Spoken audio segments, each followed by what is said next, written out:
Amen. Thank you sa special song. Ako na ditagik. Yes, ma'am.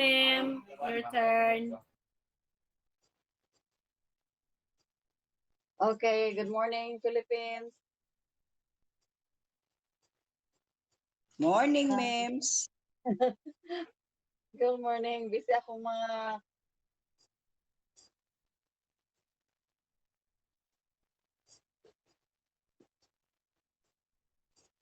mga kasangkayan morning.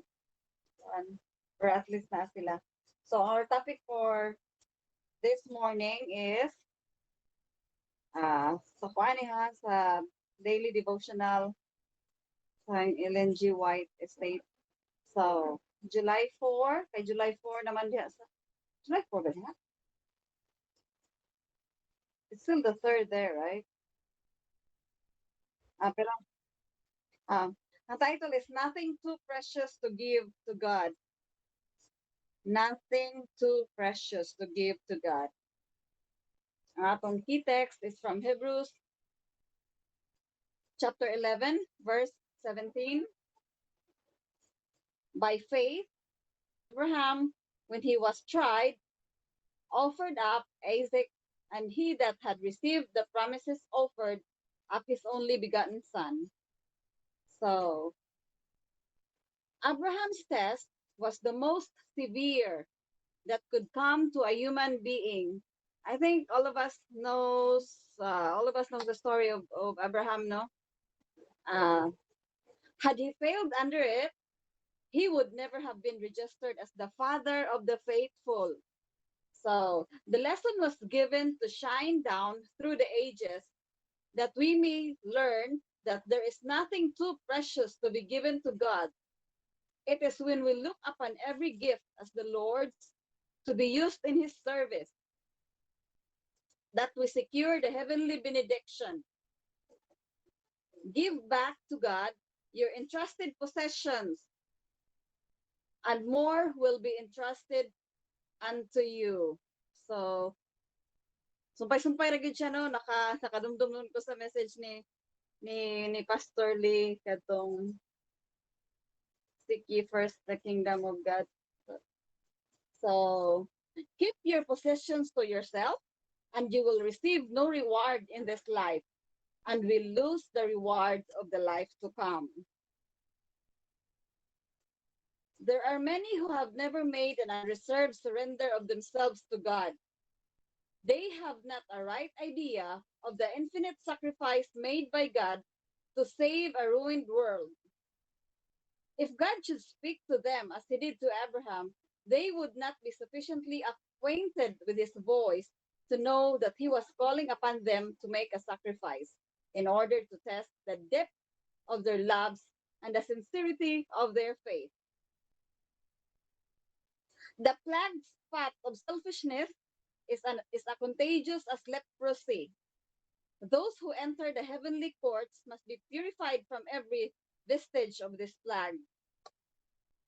The Lord has a great work for us to do, and he invites us to look to him. The Lord invites us to look to him, to trust him, to walk with him, to talk with him. He invites us to make an unreserved surrender of all that we have and are to him, that when he shall call upon us to sacrifice for him, we may be ready and willing to obey. We shall enjoy the fulfillment, or we shall enjoy the fullness of divine grace only as we give all to Christ. We shall know the meaning of true happiness only as we keep the fire burning on the altar of sacrifice. God will bequeath the most in the future to those who have done the most in the present. Each day, under different circumstances, he tries us. So every day in our lives, he tries us. Daghang get mga trials, no? And in each true-hearted endeavor, he chooses his workers, not because they are perfect, but because they are willing to work unselfishly for him. and he sees that through connection with him, they may gain perfection.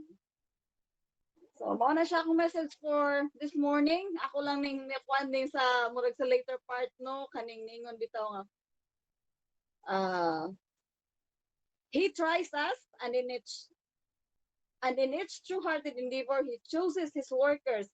Kadumdum lang ko sa lately kaning challenge bitaw sa pareha nila pastor si tatay no nga grabe gyud ang challenge no his workers not because they are perfect but because they are willing to work unselfishly for him maski unsa gyud ang challenge taluksan gyud gyapon God is there to make things possible maski feeling na to murag ma-impossible na murag makuha na tanong hapit na ta mo surrender pero di lang gyud day mo surrender kay God will make a way. So thank you everyone for listening. Mao na nga to message for this morning. And I will give the time back to our presider.